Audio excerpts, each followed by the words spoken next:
a abrir la escritura en el libro de Juan, el Evangelio según San Juan. Vamos a leer 2 versículos. Vamos a leer el versículo 1 y después vamos a brincarnos del 1 al 14. ¿Comprendieron, verdad? San Juan, capítulo 1, versículo 1. Después vamos a brincarnos a 1:14. ¿Sí quedó comprendido? San Juan 1:1 y después 1:14.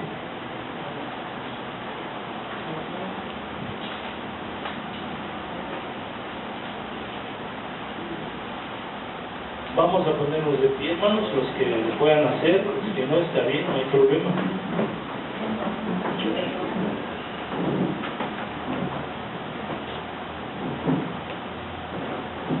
Y esta es la palabra del Señor. Amén.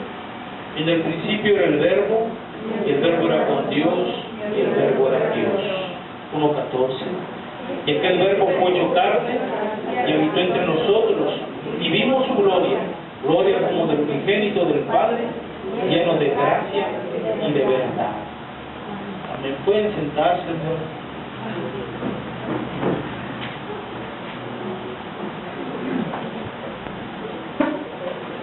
Esta predicación puse por título La humanidad y el amor de Cristo.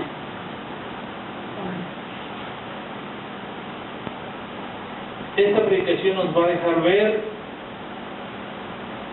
que tenemos un Dios de amor, un Dios de misericordia, un Dios compasivo, ¿verdad? Y que se llama Jesucristo. Es necesario tener bien entendido esto porque actualmente ha habido mucho descrédito, no solamente en contra del Evangelio, sino también en Jesucristo, en la existencia de Jesús. Algunos han dicho que Jesús no existió, que es un invento de la Iglesia romana. Pero la verdad es que no es así, ¿verdad? Nosotros hemos creído con pruebas, ¿verdad?, en el poder del Hijo de Dios, nuestro Señor Jesucristo, Dios mismo. Y esta predicación también viene al caso porque platicando con una hermanita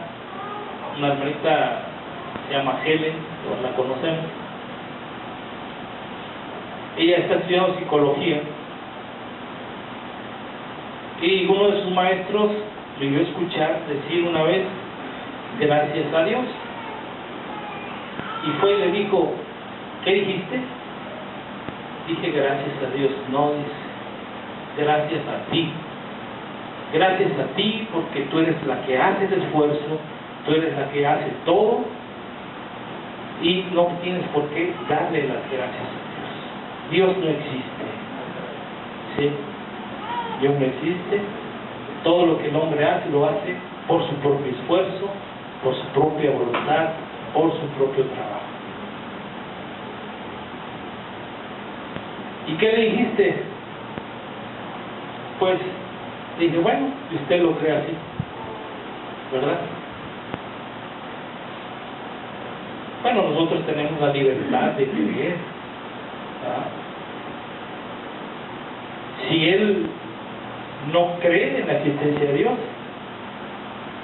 pues tiene sus argumentos muy propios de él, ¿verdad? Nosotros tenemos nuestros propios argumentos, ¿verdad?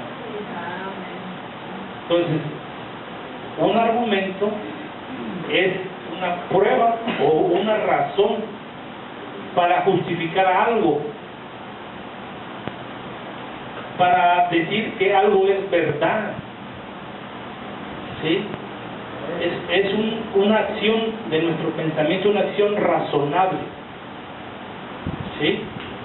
Ese es un argumento, una base que tenemos para decir algo, ¿sí? Así como muchos tienen sus argumentos, nosotros tenemos, y bien asentados, ¿verdad? Y bien fijos nuestros argumentos. Y de ahí nadie nos debe mover. ¿Sí? Entonces, nuestros argumentos deben estar firmes. ¿Sí? Y vemos pues que Juan comienza su evangelio presentando al Señor Jesucristo como el Verbo, ¿verdad? Indicando que este ya existía en el principio de los tiempos. ¿Se acuerdan que una vez leímos acerca de eso? Que cómo empieza Génesis. En el principio era el Logos, ¿verdad? Y el Logos era con Dios. Logos es la palabra, y la palabra se refiere a una persona en ese sentido, ¿verdad? Y que solamente hay 3 o 4 partes en la Escritura en donde Logos se refiere a una persona, y esta es una de ellas, en la que Juan se está refiriendo a Cristo como el Verbo, ¿sí? Entonces, aunque muchos hermanos no estén de acuerdo, nosotros sí podemos decir que Dios fue manifestado en carne, ¿sí? Nosotros somos cristianos, somos seguidores de Cristo. ¿Por qué? Porque hemos reconocido la deidad de nuestro Señor, ¿sí? Y lo más importante, creyendo que Él se levantó de los muertos, que Él resucitó de los muertos, ¿verdad? ¿Quién lo cree así? ¿Quién lo cree así? Amén. ¿Sí? Ahora la pregunta es, ¿quién nos llevó a reconocer esta verdad? El Espíritu Santo. Es el mismo Señor, el mismo Dios nos llevó a reconocer esta verdad, porque nosotros éramos incapaces con nuestro propio razonamiento. Tuvo que intervenir Él para acercarnos a Él. ¿Qué fue lo que Cristo le preguntó a Pedro? Cuando le dijo, ¿quiénes dicen las gentes que soy yo? Vamos a ver Mateo 16, 13 y 17.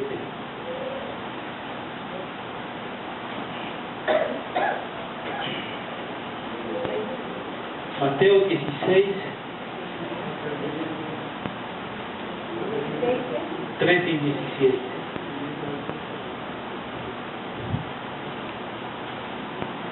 Viniendo Jesús a la región de Cesarea de Filipo, preguntó a sus discípulos diciendo, ¿quién dicen los hombres que es el Hijo del Hombre? Ellos dijeron, unos Juan el Bautista, otros Elías y otros Jeremías, algunos de los profetas. Él les dijo, ¿y vosotros quién decís que soy yo? Respondiendo Simón Pedro dijo, tú eres el Cristo, el Hijo de Dios viviente.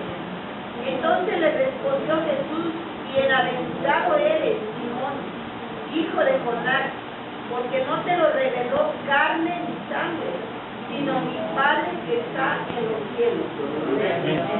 Amén. ¿Quién se lo reveló a Pedro? El Padre. No fue ni el mismo Jesús, fue el Padre. ¿Sí? Dios actúa en nosotros de una forma que tal vez nosotros no entendemos y no alcanzamos a ver. Ustedes saben que hacen muchos experimentos con ratones, los científicos utilizan mucho los ratones, y incluso les ponen laberintos, ¿verdad? Y le ponen comida en cierto lugar, y tienen ellos que ir buscando el camino para llegar a la comida. Pues lo que Dios hace con nosotros es ponernos en un lugar en donde Él nos pone un obstáculo para que desviemos nuestro camino. Y vamos caminando y nos pone otro, Él mismo nos hace llegar hacia Él. ¿Sí? Es un ejemplo sencillo, ¿verdad? De un ratón, de cómo el Señor, vamos caminando, vamos avanzando, y dice, no hijo, por aquí no, y te pone un obstáculo, ¿sí? Topas y quiebra a la izquierda. Alguna vez te pone una señal, dale a la derecha, ¿sí? Y vamos caminando y vamos hasta que llegamos a donde Él quiere, ¿verdad? Entonces, nosotros sabemos, ¿verdad?, que el Señor actúa en la vida del hombre, definitivamente. Y los argumentos que tenemos para esto es que Jesús es Dios y está esto escrito en la palabra del Señor, ¿sí? Para nosotros, los que hemos creído en Jesús, los argumentos que encontramos en la Escritura son suficientes, ¿verdad? No necesitamos más. Nosotros creemos que la Escritura es la palabra de Dios y nos basamos exclusivamente en eso. Pero no todos pueden aceptarlo, ya sea por motivos personales, por intereses propios. Los motivos personales pueden ser, por ejemplo, la experiencia de la muerte de un ser querido. En cierta ocasión platicaba con un compañero del colegio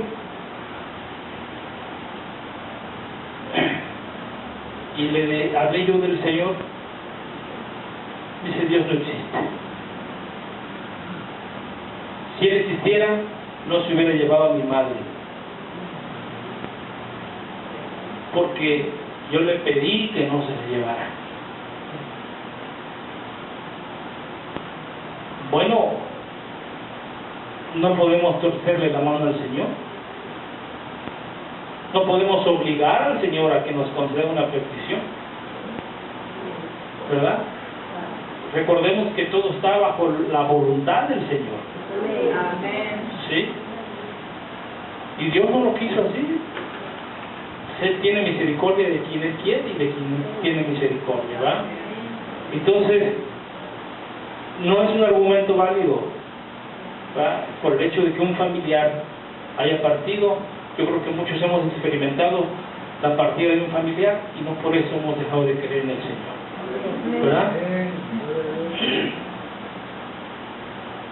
Otros motivos, por no querer cambiar tu estilo de vida,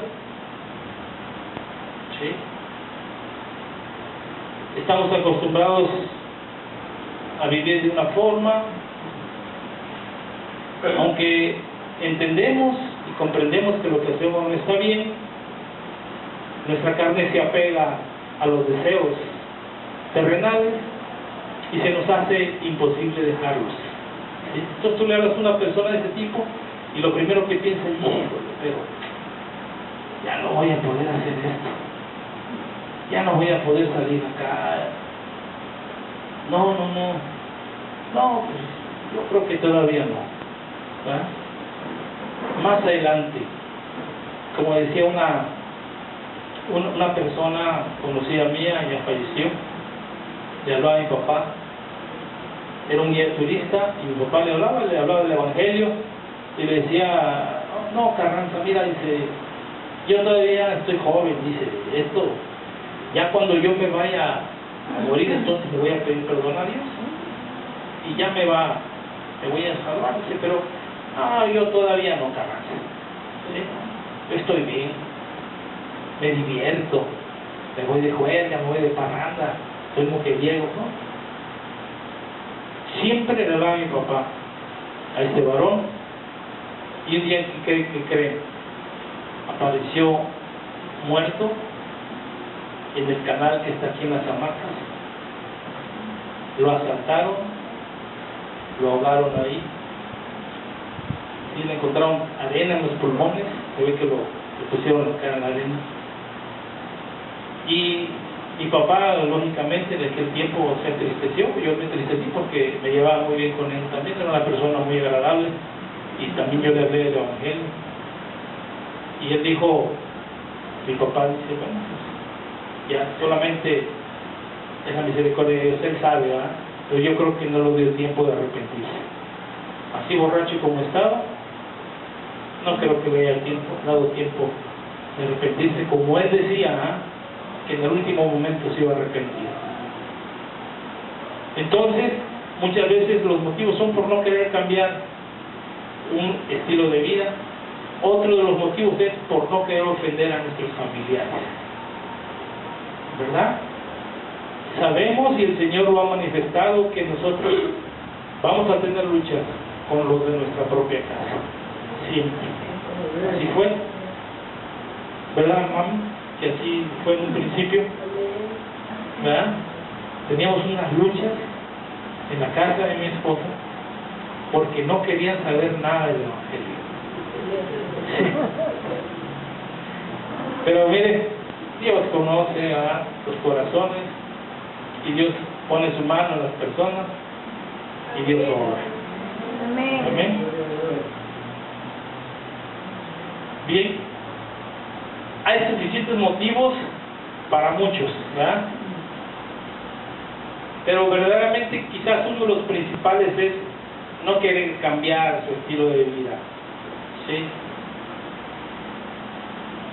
Entonces, hermanos, cuando el hombre tiene sus propios argumentos, lo único que hace es resistir al Espíritu Santo, ¿sí? ¿Se puede resistir al Espíritu Santo? Vamos a ver qué dice Hechos 7:51.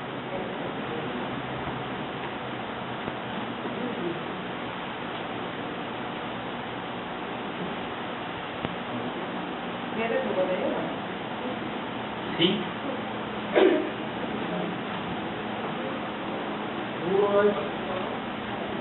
Duros de servir e incircuncisos de corazón y de oído, vosotros resistís siempre al Espíritu Santo, como vuestros padres, así también vosotros. Entonces, ¿se puede resistir al Espíritu Santo o no se puede resistir? ¿Verdad? ¿Verdad que sí se puede resistir? El Espíritu Santo es soberano, es poderoso, pero no te puede obligar a hacer algo que tú no quieres hacer. ¿Sí? Eso es lo magnífico de Dios, eso es lo grande de Dios, que no te obliga. Él te pone la vida o la muerte, escoge tú para que vivas. Son nuestras propias decisiones las que nos llevan a la vida o nos llevan a la muerte, ¿cierto o no es cierto? ¿Sí? Entonces el Espíritu Santo está constantemente trabajando en nosotros, nos está hablando. Y nosotros ponemos tapones en los oídos. ¿Sí? Esto no me conviene oír. Lo que nos conviene oír, entonces, sí, te amo, hijo, te voy a prosperar, voy a hacer de ti un gran hombre, te voy a dar lo necesario, riquezas y todo. Gloria a Dios, gloria a Dios. ¿Verdad? Pero cuando dice, hijo, tienes que sufrir, tienes que prepararte, tienes que venir a la iglesia, tienes que aprender. Sí, no nos gusta escuchar eso. ¿Verdad? Menos que nos diga que vamos a sufrir. ¿Cómo vamos a sufrir? Si tú eres un Dios de amor, un Dios de misericordia, ciertamente así lo es, ¿verdad? Y es por eso que Él actúa en nuestra vida y nos pone a prueba, y nos pasa por el desierto, y nos pasa por el fuego, el horno del fuego, y nos pone en sufrimiento, ¿verdad? Entonces vemos que muchos resisten al Espíritu Santo, ¿verdad? Porque se puede resistir al Espíritu Santo. Y el Evangelio de Juan nos habla de cómo el hombre debe ser guiado por el Espíritu Santo, ¿sí? Recuerden que el Evangelio de Juan es representado por el águila, ¿sí? El águila es el ave que vuela más alto, que vuela más altura que cualquier ave. Entonces eso nos habla de cómo el Señor quiere que nosotros nos levantemos hacia las alturas, en el conocimiento máximo del Señor, ¿verdad? Amén. Entonces, hermanos, si nosotros nos oponemos a la guianza del Espíritu Santo, nos estamos enfrentando al Espíritu y nos oponemos para entender las verdades espirituales, las que nos habla la Escritura. ¿Sí? Si no escuchamos la voz del Espíritu Santo o la guianza del Espíritu Santo, no vamos a poder comprender la Escritura. Y hermanos, a lo largo de toda la Escritura y del Nuevo Testamento podemos ver esta manifestación de amor y de poder en Cristo Jesús. ¿Sí? Y a pesar, hermanos, de que algunos, hay otra cosa también que debemos de tener en cuenta, algunos consideran a Jesús como un iluminado más. ¿Sí? Dicen algunos que hay varios iluminados que ya han existido, y ellos ponen de ejemplo a Siddhartha Gautama, ¿va? Mejor conocido como Buda.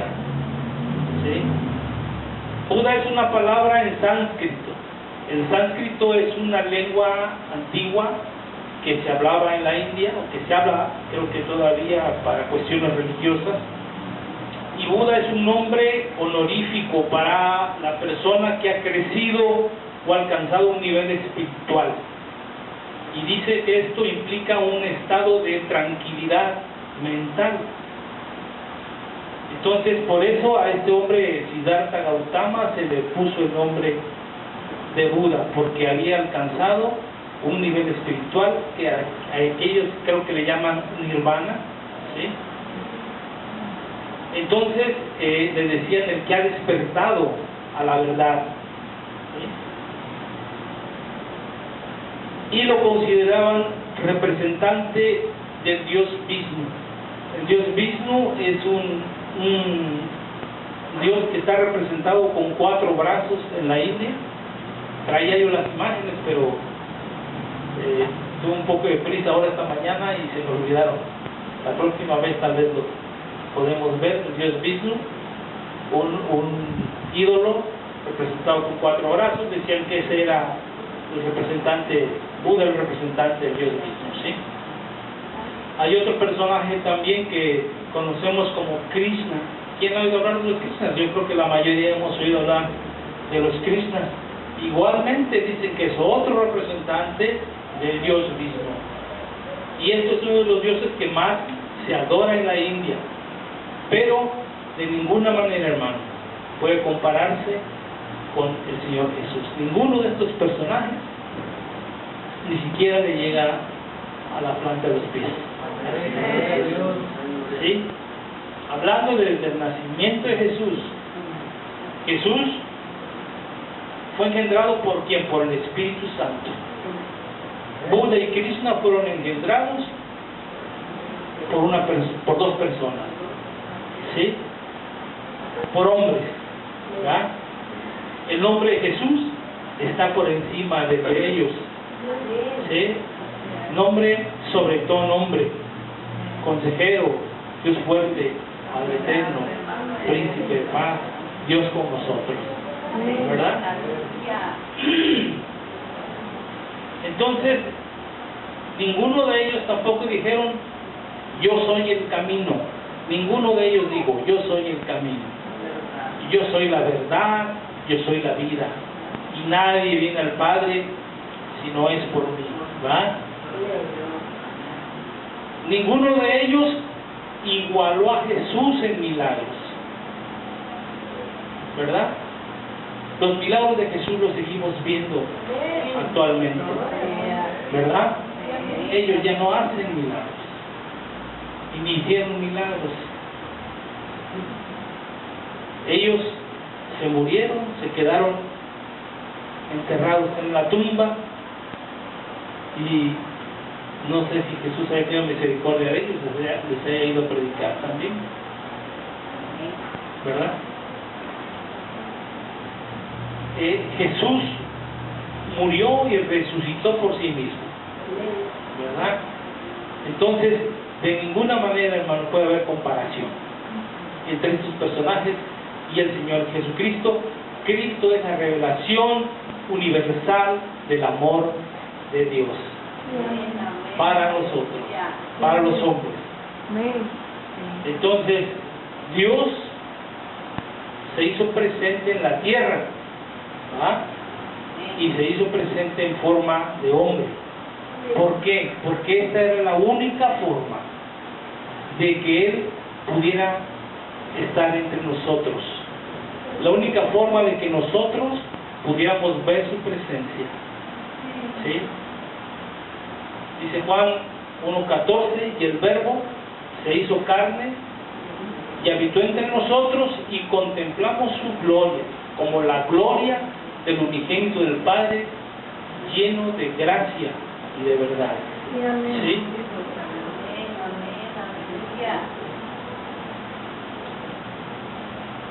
Muchos quieren ver realmente a Dios. Sabemos que Dios es espíritu. Y dice, y los que le adoran en espíritu y en verdad. ¿Verdad? ¿Quién puede ver al Señor? El que sea lo suficientemente santo, tal vez sí lo puede ver. ¿Verdad? Pero aquí en la tierra no creo que alcancemos ninguno el nivel para poder contemplar la esencia de Dios. ¿Sí? Todos los que hablan de que vieron a Dios, por ejemplo, Juan, cuando estaba en la isla de Patmos, dice que cayó como muerto. Pero el poder mismo del Señor lo sustentó en ese momento, lo levantó, y yo creo que cayó como muerto. Igual Ezequiel también. ¿Sí? Entonces la única forma de que Dios se pudo haber manifestado entre los hombres fue siendo un hombre hecho carne, para poder tener una interrelación con Él, ¿verdad? Entonces, hermanos, Dios fue manifiesto en carne y tenemos fuentes seculares que así lo confirman. Vamos a ver, hablando de Jesús, no como representante de Dios, sino como el mismo Dios. Vamos a ver Romanos 9:5.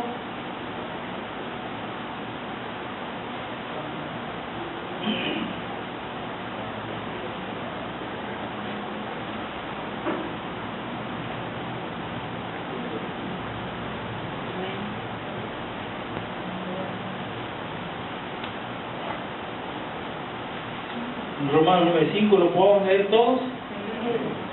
Dice, y de los cuales, según la carne, vino Cristo, el cual es Dios sobre todas las cosas, bendito por los siglos. Amén. ¿Verdad? 9:5. La palabra dice que Él es Dios por sobre todas las cosas, ¿verdad?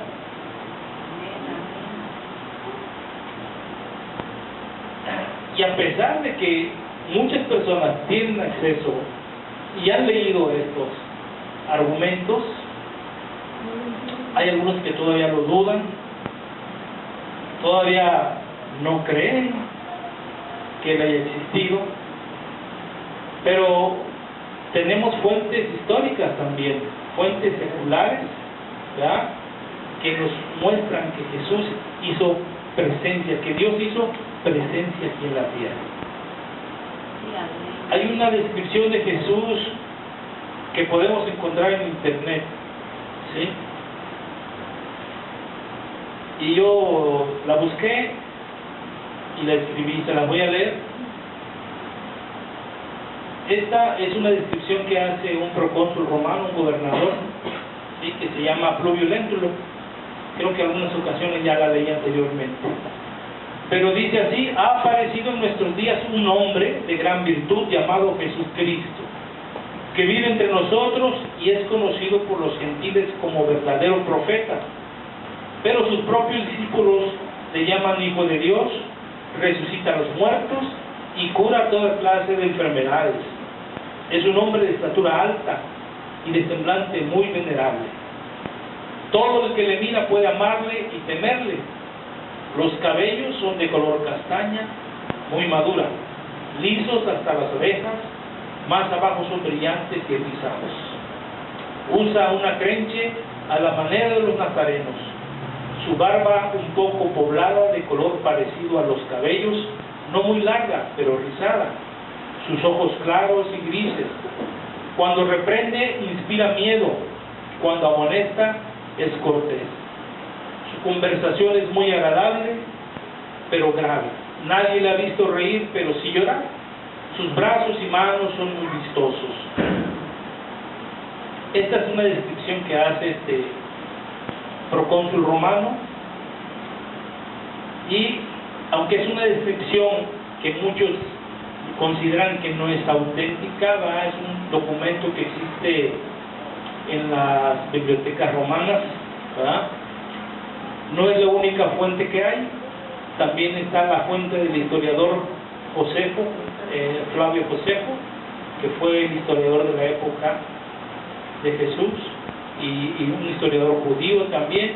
También hay una carta de Poncio Pilato a Tiberio César, donde manifiesta también la presencia de Jesús. ¿Quieren que se las lea? Se las puedo leer. ¿Sí?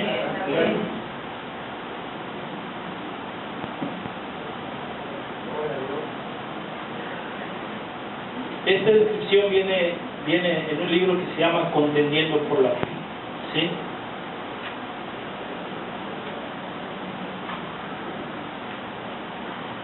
Y esta es la de, les voy a leer la carta de Poncio Pilato al emperador Tiberio César. ¿Sí? Dice: Jesucristo, a quien te presenté claramente en mis últimas revelaciones, ha sido por fin entregado a un duro suplicio a instancias del pueblo, cuyas instigaciones seguí de mal grado y con temor. Un hombre por vida de Hércules, piadoso y austero como este, ni existió ni existirá jamás en época alguna, pero se dieron cita para conseguir la crucifixión de este legado de la verdad.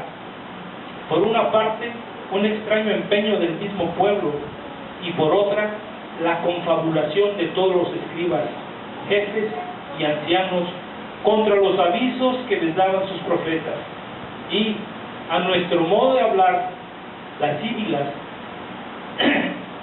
y que presagiaban, según el juicio de los físicos, la destrucción de todo el orbe, viven aún sus discípulos, que no desdicen del Maestro ni sus obras, ni en la moligeración de sus vidas. Más aún, siguen sedición en el pueblo, siguen haciendo mucho bien en su nombre. Si no hubiera sido, pues, por el temor de que surgiera una sedición en el pueblo, que estaba ya como en estado de efervescencia, quizás nos viviera todavía aquel insigne varón. Atribuye, pues, más a mis deseos de fidelidad para contigo que a mi propio capricho, el que no me haya resistido con todas mis fuerzas a que la sangre de un justo, inmune de toda culpa, pero víctima de la malicia humana, fuera inicuamente vendida y sufriera la pasión, siendo así. Además, que como dicen sus escrituras, esto habla de ceder en su propia ruina a Dios. ¿Sí? Esta carta la mandó en un mes de marzo, el mes en que cae la Pascua, ¿sí? Mes de la crucifixión del Señor. Ahora también tenemos la descripción de Flavio Josefo, ¿sí? Dice: por este tiempo apareció Jesús, un hombre sabio, si es que es correcto llamarlo hombre, ya que fue un hacedor de milagros impactantes, un maestro para los hombres que reciben la verdad con gozo, y atrajo hacia él muchos de los judíos y a muchos de los gentiles.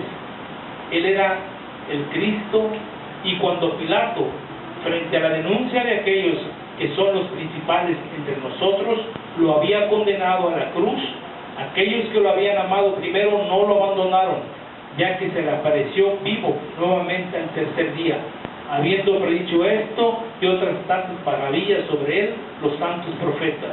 El grupo de cristianos llamados así por él no ha cesado hasta este día. ¿Sí?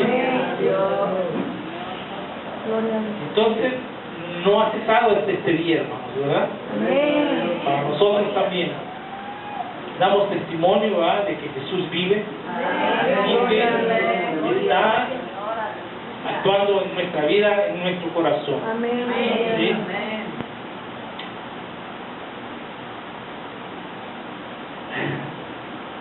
Entonces, Dios se ha manifestado en carne en nuestra vida, se manifestó en carne a los hombres, y esto, les decía yo, lo podemos apreciar en varios pasajes del Nuevo Testamento. Y uno de ellos vamos a ver Lucas 7, 12, 16. Lucas 7, 12, 16.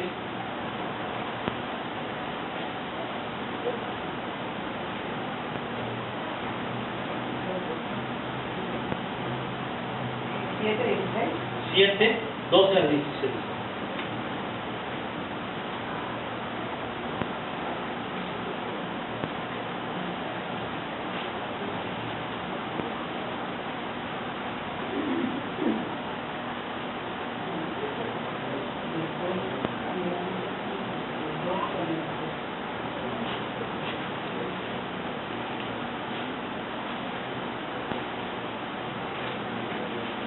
¿Ya estamos ahí?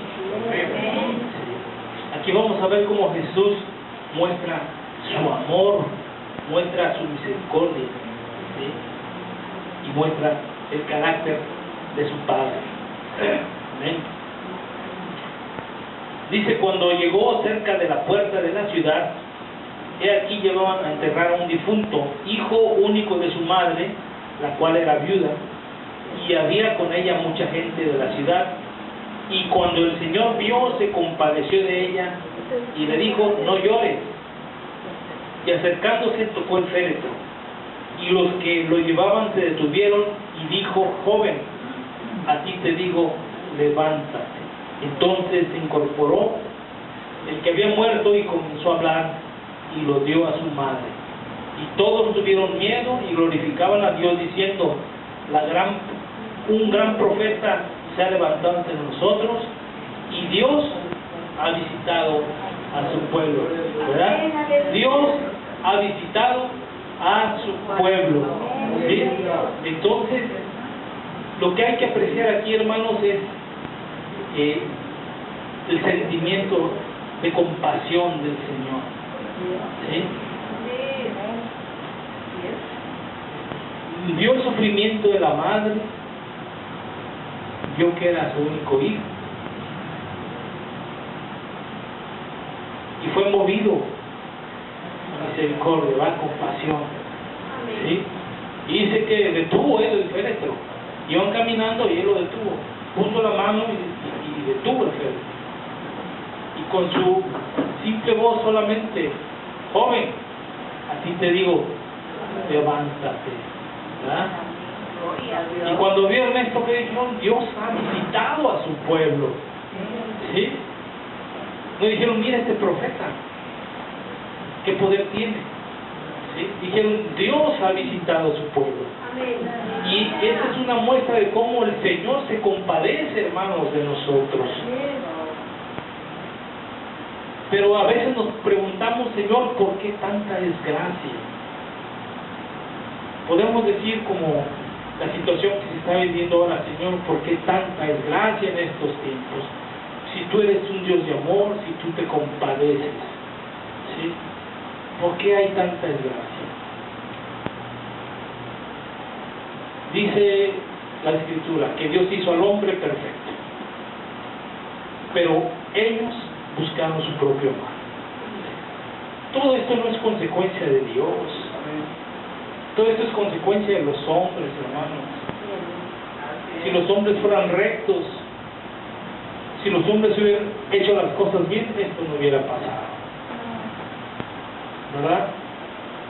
¿Y para qué sirve esto? Para echarle la culpa a Dios. Nosotros sabemos que no, Pero muchos dicen, no, si Dios existiera no pasara esto, ¿verdad? Lo que ellos quieren es alguien que les apapache su pecado, que les apapache la corrupción, ¿verdad? Que nos felicite por hacer las cosas mal. ¿Cómo va a ser posible, ¿verdad? Si Dios es un Dios justo? ¿Sí? Entonces, por las cosas que estamos viviendo, por las que vemos, no podemos echarle la culpa al Señor. No podemos decir que Él es el culpable de toda la situación mundial.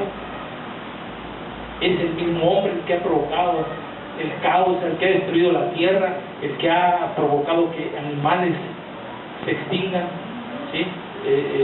En México, por ejemplo, se está extinguiendo el águila real, el águila que representa la bandera, la que se está comiendo a la serpiente, se está extinguiendo, hermano.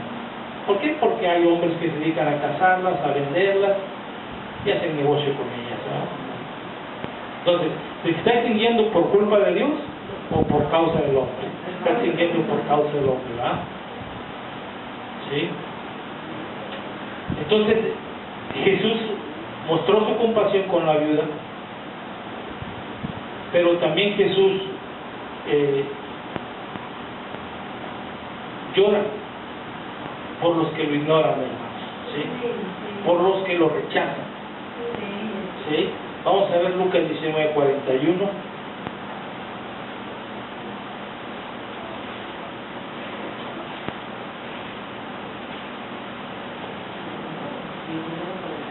Lucas 19:41.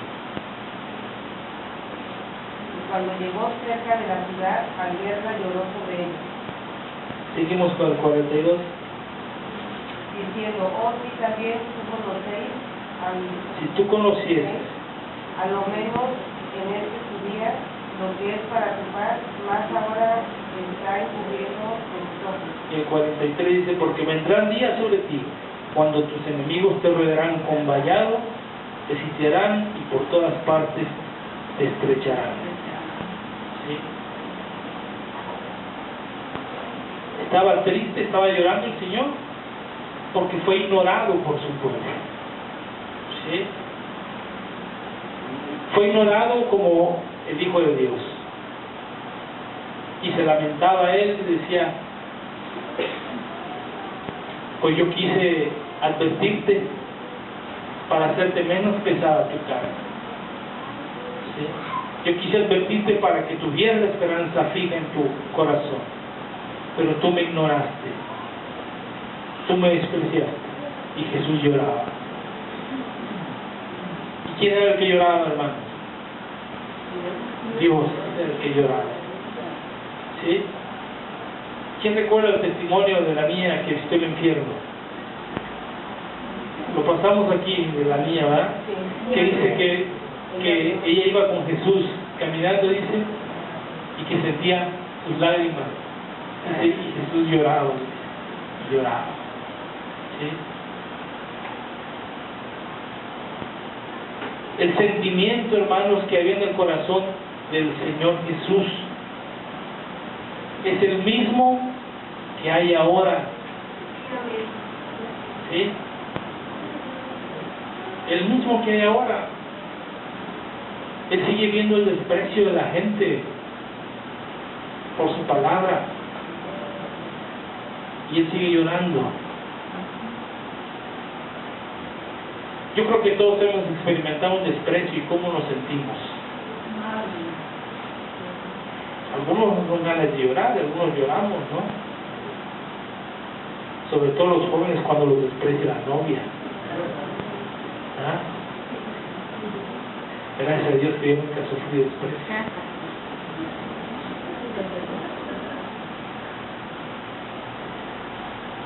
Bueno, Dios también, Dios mostró ternura. Mostró ternura. Vamos a ver Mateo 19, 13 y 14.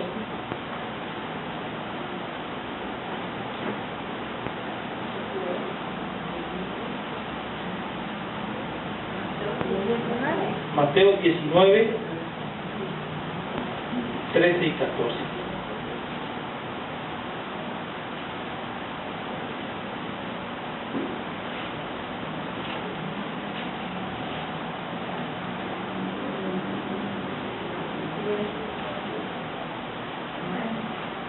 Dice,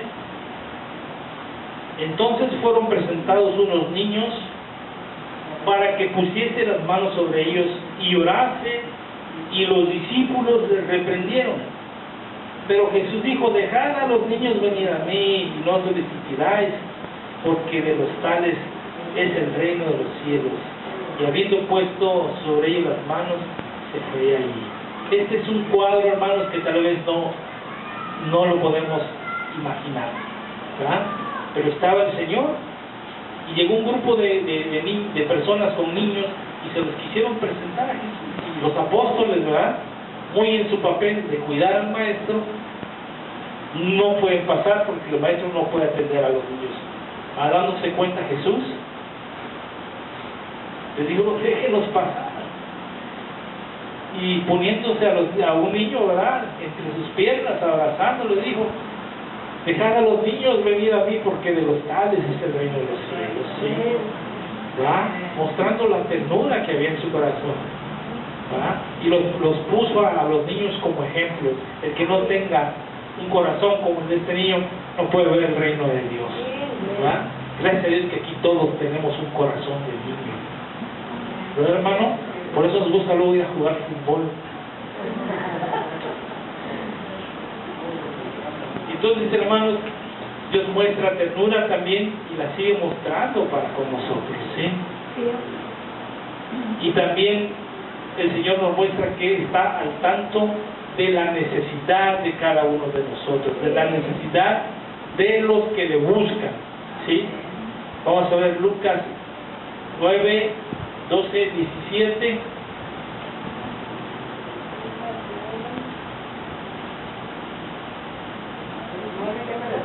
...12, 17...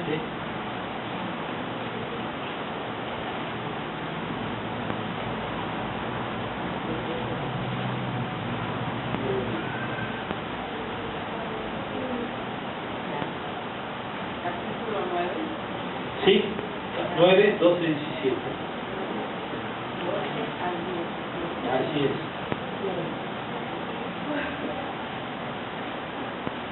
Pero el día comenzaba a declinar y acercándose los 12 le dijeron, despide a la gente para que vayan a las aldeas y campos de alrededor y se alojen y encuentren alimentos, porque aquí estamos en lugar desierto.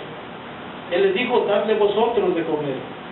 Y dijeron ellos, no tenemos más que 5 panes y 2 pescados, a no ser que vayamos nosotros a comprar alimentos para toda esta multitud. Y eran como 5,000 hombres. Entonces dijo a sus discípulos, hacedlos sentar en grupos de 50 en 50. Así lo hicieron, haciéndolos sentar a todos, y tomando los 5 panes y los 5 pescados, levantando los ojos al cielo, los bendijo y los partió y dio a sus discípulos para que los pusiesen delante de la gente. ¿Sí? Entonces el Señor, hermano, realmente se preocupa por sus hijos, ¿verdad? Se preocupa por los que le buscan, ¿sí? ¿Cuántas veces no hemos leído este pasaje? Pero tal vez no pensamos, ¿verdad?, qué había en la cabeza del Señor Jesucristo en ese momento, ¿verdad? Pues él sabía que los iba a alimentar, ¿sí? Pero fue una preocupación del Señor. Es decir, yo les voy a dar de comer. A ver, vengan ustedes, díganme, ¿cuántos peces tenemos? 5 para 5,000, 5 peces, 5 panes para 5,000. ¿Verdad? En una ocasión escuché yo un testimonio, me lo dijo mi padre, me platicó él, de que había un padre de familia que no tenía nada para comer, nada, y los niños con hambre, ¿verdad?, siempre son los que manifiestan el hambre, y le dijeron, papá, ¿qué vamos a comer? Y les dijo él, pues vengan y siéntense a la mesa y vamos a darle gracias a Dios. pero papá, no hay nada en la mesa. Ustedes siéntense y vamos a darle gracias a Dios. Y los niños obedecieron, empezaron a orar, dieron gracias a Dios, sin haber nada en la mesa, ¿sí? Y cuando terminaron su oración, llegó un hombre y les tocó en la puerta, y va el Señor y abre la puerta, y era el panadero. Dice, yo no sé, dice, pero el Señor me hizo sentir que les venga a dejar esta canasta. ¿Sí? O sea, podemos ver la provisión también nosotros, la provisión de Dios en nuestra vida. Y muchas veces ni siquiera le damos gracias por eso, ¿verdad? ¿Por qué? Porque cada día comemos, ¿sí? Yo, gracias a Dios, puedo desayunar, puedo comer, puedo cenar. Y yo sé que todo viene de parte de Dios, ¿sí? Tengo que vestirme, tengo que calzar, tengo que ponerme sobre mí. Estoy desnudo y sé que todo viene de parte de Dios. ¿Y qué más le puedo pedir yo al Señor? ¿Qué más necesito? Teniendo la vida para agradar a Dios, para servir a Dios, ¿qué más necesito? Realmente no necesitamos nada, hermanos. Como en el principio Adán y Eva no necesitaban nada. Estaban felices ellos. Estiraban la mano y agarraban una fruta. ¿Sí? De todo tipo de fruta comían. Frutas que tal vez ni conocemos nosotros. Había. Entonces, hermanos, Dios realmente se preocupa por sus hijos. ¿Sí? Es por eso que Él también nos ha proporcionado un lugar especial. Un lugar para que tú crezcas, para que te fortalezcas y camines en el camino de la verdad. ¿Sí? Primera de Timoteo 3:15.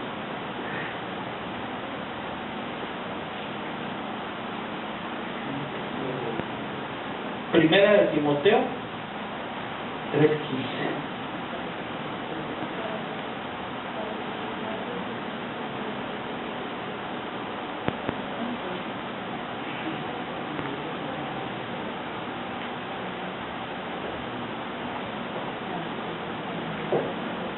¿Estamos ahí?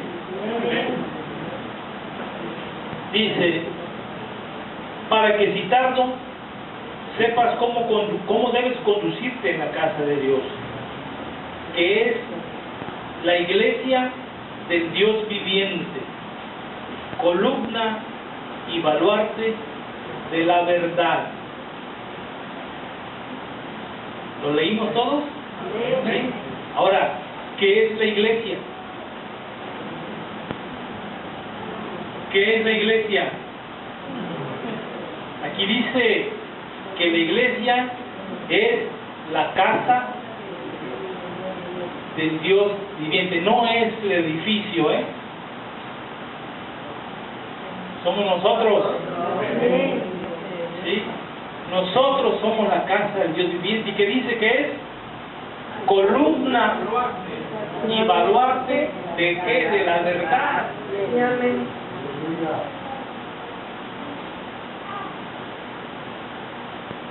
Y su palabra es verdad.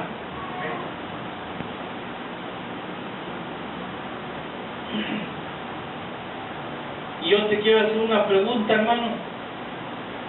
¿Te gusta venir a la casa de Dios? ¿Realmente te gusta venir a la casa de Dios? No oigo por ahí. Bueno, otra vez no oigo, a ver. Todos esos que gritaron amén, los espero el martes a las 7:30 para el estudio. Amén. Amén. Entonces, Dios Gloria a Dios. Quiere un pueblo, hermanos, que crezca en sus verdades espirituales, que se fortalezca en el camino de la verdad.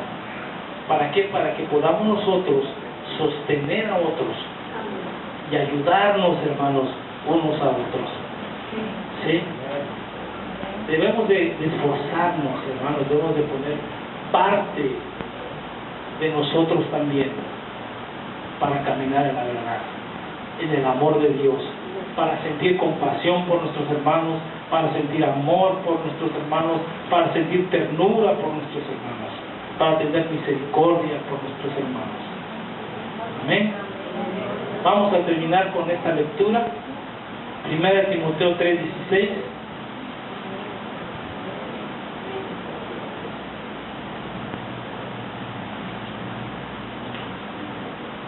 Y nos ponemos de pie y vamos a leerlo todos, por favor.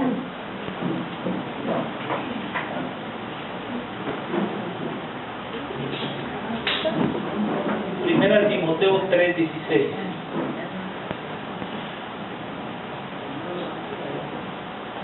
Bueno, leemos la palabra del Señor. E indiscutiblemente, grande es el misterio de la piedad. Dios fue manifestado en carne, justificado en el Espíritu, visto de los ángeles, predicado a los gentiles, creído en el mundo, recibido arriba en gloria. Amén. Entonces, el Señor ha sido manifestado en carne y se sigue manifestando todavía en nosotros. ¿Verdad? Eso no lo podemos negar. Sí. ¿Me permiten unas palabras de la hermana Marta? Quiero decir algo que creo que es de parte de Dios. El Señor me lo dio cuando estábamos en la alabanza. Pero digo, bueno, a lo mejor es la palabra que Dios me quiere dar para el día que me toque predicar. Pero ahorita el Señor me lo confirma y es una confirmación, ¿verdad? Una confirmación de la palabra al final ahorita de la última cita que leímos, que dice que nosotros somos casa de Dios. ¿Y cuántos queremos estar en la casa de Dios? Nosotros formamos la iglesia de Dios, ¿sí? Y me daba el Señor y me mostraba el Señor una planta, ¿sí? Y cómo va creciendo una planta. Y lo que una planta necesita para crecer, ¿sí? Me mostraba el agua, la tierra, la semilla y el abono para poder crecer.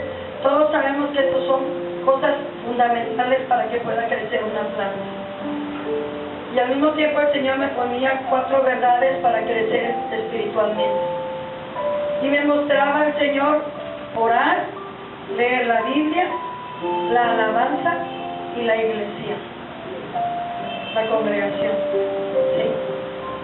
Son 4 cosas que, hermanos, tienen que estar unidas en nuestra vida espiritual para poder crecer. ¿Sí? O sea, hasta cuando el hermano dijo, ¿a quiénes les gusta venir a la iglesia? Es una parte, ¿sí? Es una parte que forma en cada uno de nosotros lo necesario para poder crecer. Si nos hace falta algo de esto, pues no vamos a poder crecer como realmente el Señor Jesucristo quiere que crezcamos. Él dice que quiere que seamos como las águilas, que nuestro vuelo sea alto, ¿sí?